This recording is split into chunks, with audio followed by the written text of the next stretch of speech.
Workout 2, all work and no play. We're going to go over the standards wall walk.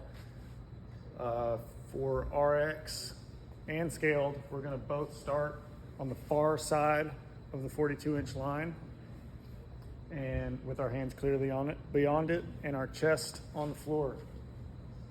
Our feet must be on the wall before we start doing any wall walking with our hands or before our hands go across that 42-inch line. For RX, our feet must be off the floor and on the wall. We can start to move our hands then. And we're going to get our hands all the way to the 10-inch line, then come back beyond the 42-inch line before our chest and our feet touch the floor, all right?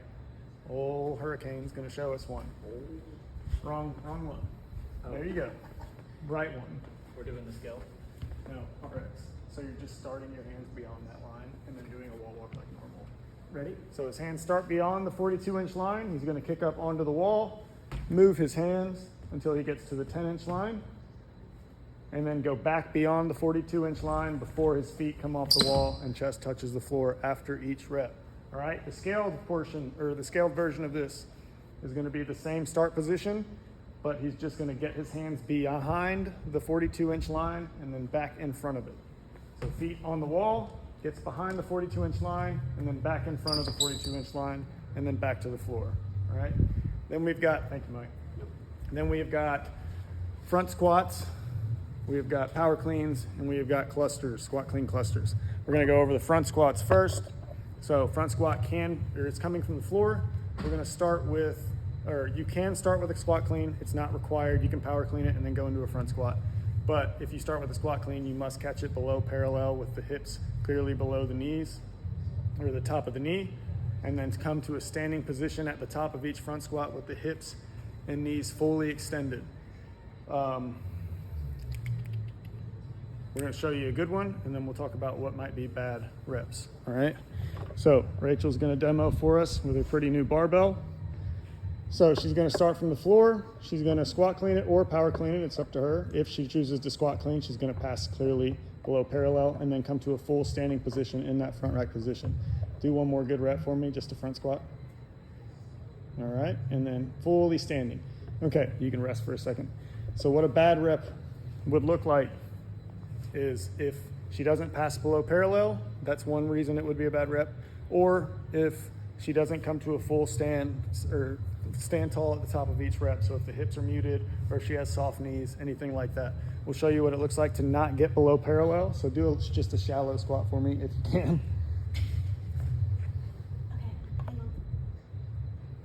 So there you go. She's not below parallel. That would be a no rep. And then do a good one, but don't stand all the way up. So she's got muted hips here. That would also be a no rep. All right. Thank you. You can rest that. Next, we have got power cleans. So power cleans coming straight from the floor. You must catch above parallel. So you can't come into a full squat. You're going to catch above parallel and then stand all the way up before releasing that barbell out of the front rack position. So she's going to show us what a power clean looks like. So coming from the floor up to the front rack, catching in a power, and then standing all the way up before she lowers that barbell out of the front rack position. What a bad rep would look like is catching it too low in a squat clean, or lowering the bar out of the front rack before standing all the way up, or not having the elbows in front of the bar. All right, so first we're going to show you what a squat clean looks like, even though we already did one. So this would be a no rep because her hips pass below the top of the knee, making it a squat clean, not a power clean. Next, we're going to show you a power clean, but she doesn't stand all the way up. So then she dumps that barbell before she extends the hips or knees, or both, making it a no rep. And the next thing we're going to do is show you a power clean, but her elbows aren't in front of the bar. They stay behind the bar when she receives it. So a little bit farther behind the bar. Try to catch it like this, like it's like this. Yeah, perfect. So those elbows need to pass beyond the plane of the bar for that to count. All right, that would be a no rep. Okay, thank you. The next thing we've got, squat clean thruster. So this must be a squat clean, cannot be a power clean. Must be one fluid motion. You're gonna catch it in a squat, stand all the way up and straight into a push press, making sure that those knees and hips stay extended once they do extend. So we cannot jerk underneath and then lock out afterwards. It must be one fluid motion. So she's gonna do a squat clean, and then as she's standing, go straight into a push press with that bar ending over the center of mass or even behind the center of mass. with the knees, hips, and elbows fully extended, all right? What a no rep would look like is not getting below parallel. I'm not gonna show you that, we just saw that multiple times. Or jerking the bar instead of doing a push press, or not locking out fully. So first thing we're gonna do is a squat clean jerk, not a squat clean thruster.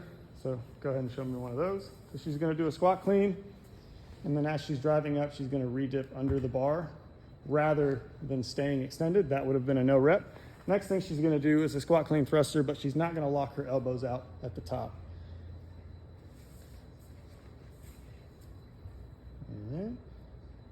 So the elbows are soft here, not fully locked out. We need those locked out at the top to count, all right? Cool.